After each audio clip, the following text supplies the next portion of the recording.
តបងប្អូនចឹងយើងមកមើលតុក្កតាអោបប្រភេទខ្លួនតប៉ែបងបងមាន6ម៉ូដតែឥឡូវសុំលើកមួយសិន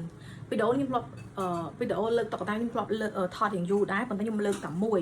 ចឹងទៅភ្ញៀវគាត់នៅតែគិតថាអូអត់លើក5ទេប្រហែលជាអត់ស្អាតអត់ទេស្អាតទាំងអស់ប៉ុន្តែវីដេអូខ្លីពេកឥឡូវសុំទៅមួយណាអញ្ចឹងបងនេះបងមើលទំហំមើលមិនដែរសម្រាប់បងទំហំប៉ុណ្ណឹងមិនដែរសម្រាប់ខ្ញុំទំហំប៉ុណ្នេះគឺអត់តូចទេតែក៏វាអត់ធំខ្លាំងវែងផុតកូនយើងគឺអត់ទេអញ្ចឹងប្រភេទនេះគឺគេធ្វើខ្លួនមកដូចជាខ្នើយអញ្ចឹងខ្លួនតប៉ែតហើយសាច់កណាត់គេបង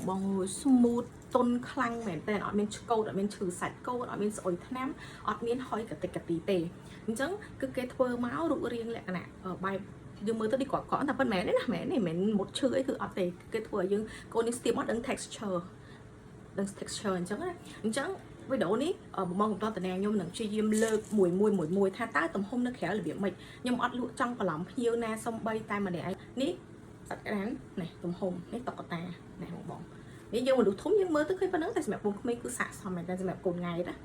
ចឹងប្រភេទនេះគឺប្រភេទស្ងាត់អត់មានលឺសលេងកណ្ដឹងអីទេបងយើងបាច់ភ័យថាកូនភ្ញាក់កូនអីណាចឹងយើងទៅម៉ូតផ្សេងទៀតបងឃើញទេនេះទំហំណាទំហំអត់ខុសគ្នាទេទំហំប៉ុនគ្នាគេខុសពណ៌គេខុសប្រភេទមុខសត្វអីចឹងទៅ cute មែនទេបងប្អូន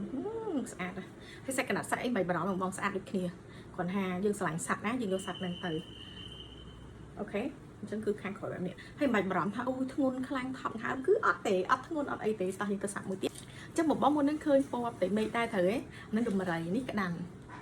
អញ្ចឹងផ្សេងគ្នាអញ្ចឹងក្តាន់ប្រភេទនេះគេធ្វើប្រភេទបើកភ្នែកហ្នឹងហើយមុននឹងអាដំបូងគេនេះមានក្តាន់កាជូប្រភេទបើកភ្នែកអញ្ចឹងខ្ញុំអត់ចាំបាច់លំអិតទៅសាច់កណាត់កំពុះអីគឺមិនបាច់ទេគឺដូចគ្នាទាំងអស់បងគាត់ថាឆ្លាញ់មួយណា screenshot មួយនឹងទៅអូខេទៅមួយទៀតនិយាយខ្ញុំចង់ឲ្យបងប្អូនបានមកស្ទាបសាច់កណាត់មួយខ្ញុំមែនតែនប៉ុន្តែមិនអីទៅបីមិនបានស្ទាបខ្ញុំអាចរៀបរាប់ជូនបានថាគុណភាពល្អលង smooth អត់មានហុយអត់មានឆ្លុះអីអញ្ចឹងទៅអញ្ចឹងប្រភេទនេះគឺខ្លាឃ្មុំបងខ្លាឃ្មុំណាចាឆ្លាញ់ខ្លាឃ្មុំ screenshot បាន6រៀលកន្លះបងអត់បាច់បារម្ភថ្លៃមួយទៅ6រៀលកន្លះទេមួយទៀតគឺជាចកនិយាយទៅម៉ូតមានច្រើនណាស់បងរើសតាមចិត្តឆ្លាញ់គាត់ថាstock វាអត់ថេទេវាអត់ថេវាប្រែប្រួលអញ្ចឹងសម្រាប់បងរើសអាច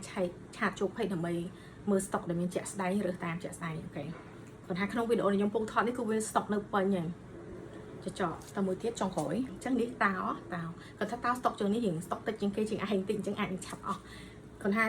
stock ថ្មីក៏កំពុងតែចូលមកដែរអញ្ចឹងអត់ខុសគ្នាបងសាច់កណាត់អីគឺដូចគ្នាកពុះកពអីគឺអត់ខុសគ្នាទេគ្រាន់តែថាគេមានមុខមាត់ខុសគ្នាដោយសារតែសត្វខុសគ្នាពណ៌ខុសគ្នាទៅតាមសត្វអីអញ្ចឹងណាបងបើនិយាយអំពីគុណភាពសុវត្ថិភាពអីគឺមានដូចគ្នាទាំងអស់បងអញ្ចឹងបងត្រូវការកំងអាចឆាត់ជុកពេកដើម្បីរើសម៉ូតមាន stock ណា